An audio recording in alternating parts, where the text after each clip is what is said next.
దర్శన్ ఎక్కడున్నారు? ఎందుకు సైలెంట్ గా ఉంటున్నారు? పదవిని కాపాడుకునేందుకు ఎలాంటి లాబియింగ్ చేస్తున్నారు? ఎవరి మెప్పు కోసం ఢిల్లీ ప్రదక్షిణలు చేస్తున్నారు? దర్శన్ ను వెనక నుండి కాపాడుతుంది ఎవరు?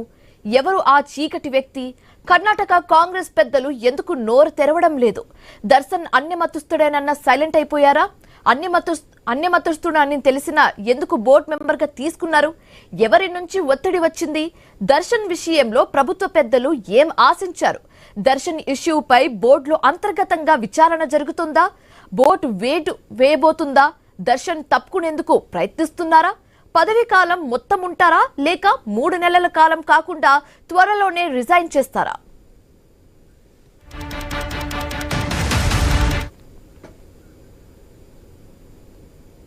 ఇదే అంశానికి సంబంధించి మరింత తాజా సమాచారం మా కరెస్పాండెంట్ గోపి ఫోన్ ద్వారా అందిస్తారు. గోపి, దర్శన్ కి సంబంధించి చాలానే క్వశ్చన్స్ రేజ్ అవుతున్నాయి. కానీ అందులో మెయిన్ క్వశ్చన్స్ ఏంటంటే, ఇంత జరుగుతున్నా ఆయన ఎక్కడున్నారు? And the most important thing is, ఆయన పదవీ కాలం కొనసాగిస్తారా, లేకపోతే 3 months పదవీ కాలంలో అంటే 3 months వరకు ఇప్పటి వరకు ఉన్నారు, ఆ తర్వాత రిజైన్ చేసే అవకాశాలు ఏమైనా కనిపిస్తుందా? శివాని, మొత్తం మీద ఇలాంటి ఘటనలు జరిగిన వెంటనే ప్రభుత్వం వెంటనే ఇలాంటి వారిపైన కఠిన చర్యలు తీసుకుంటుంది. కానీ ఎందుకో ప్రభుత్వం నాన్చూడు ధోరణి ప్రదర్శిస్తున్న ఆరోపణలు మాత్రం బలంగా వినిపిస్తున్నాయి. ఎందుకంటే పక్కా క్లారిటీగా, అంటే వాళ్ళ కుటుంబ సభ్యులు చర్చలో ఉనింది వాస్తవం, చర్చలో ప్రార్థనలు చేస్తున్నది వాస్తవం. కానీ అన్ని తెలిసినప్పటికీ కూడా ఎందుకు ప్రభుత్వం పెద్దలు అంటే ఎందుకు ఆయన పైన చర్యలు తీసుకోవడానికి వెనకడుగు వేస్తున్నారో కావచ్చు అందరికీ కూడా అర్థం కాని పరిస్థితి.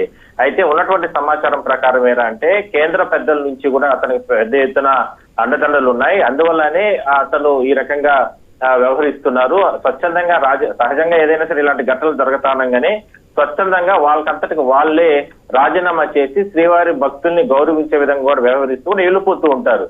బట్ అంటే ఈ విషయంలో ఎవరైతే దర్శన విషయంలో అలా జరగడం లేదు.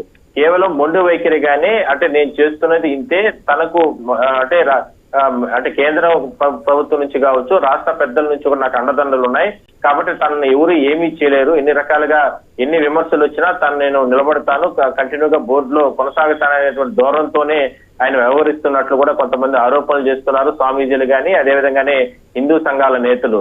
ఎందుకంటే చాలా రోజుల నుంచి కూడా గతంలో కూడా ఒకసారి చూస్తే పాలక మండలిలో ఇలాంటి ఆరోపణలు ఎవరైనా సరే వచ్చిన వెంటనే వాళ్ళు స్వచ్ఛందంగా వాళ్ళంతటా వాళ్ళే రాజీనామా చేసి, అంటే తెలిసి జరిగినా అది తప్పే కాబట్టి వెళ్ళిపోతూ ఉంటారు. కానీ ఈ దర్శన విషయంలో మాత్రం అలా జరగడం లేదు. దర్శన్ కూడా ఎట్టి పరిస్థితుల్లో కూడా నేను అంటే ఏదైతే బోర్డులో కొనసాగాలనే ఆలోచనతోనే కొనసాగుతున్నారనే ఆరోపణలు మాత్రం వస్తూ ఉన్నాయి. ఎందుకంటే దేశవ్యాప్తంగా అతనికి, ఎందుకంటే తిరుమలకు సంబంధించి టీటీడీ బోర్డులో ఉంటే దేశవ్యాప్తంగా పలుకుబడి ఉంటుంది. ఆ పలుకుబడి ద్వారా పెద్ద మొత్తంలో లాబీలు నడపొచ్చనే ఆలోచనతో ఈ దర్శన వ్యవహారం ఉన్నట్టు కూడా ఇప్పటికే హిందూ సంఘాలు వీళ్ళందరూ కూడా ఆగ్రహం వ్యక్తం చేస్తున్నారు. గత 2-3 రోజుల నుంచి జరుగుతున్న పరిణామాలు చూస్తే దీనివల్ల ప్రభుత్వానికి, ముఖ్యంగా రాష్ట్ర ప్రభుత్వానికి తీవ్రమైనటువంటి చెడ్డ పేరు.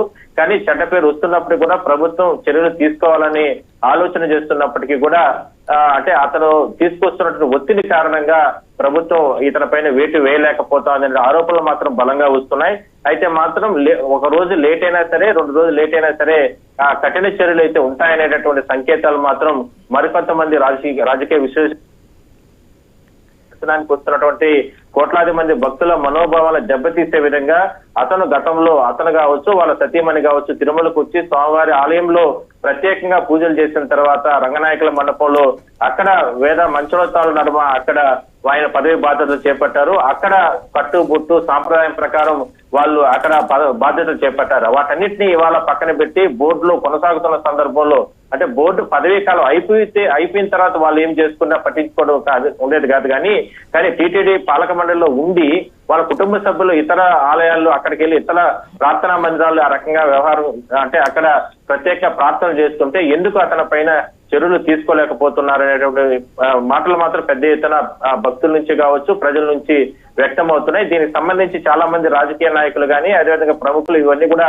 తప్పుపడుతున్నారు. కొంతమంది మఠాధిపతులు, పీఠాధిపతులు స్పందిస్తున్నప్పటికీ కూడా చర్యలు మాత్రం ఇంకా కొనసాగడం లేదనే ఆరోపణలు మాత్రం బలంగా ఉన్నాయి. Sivan, thank you Gopinath.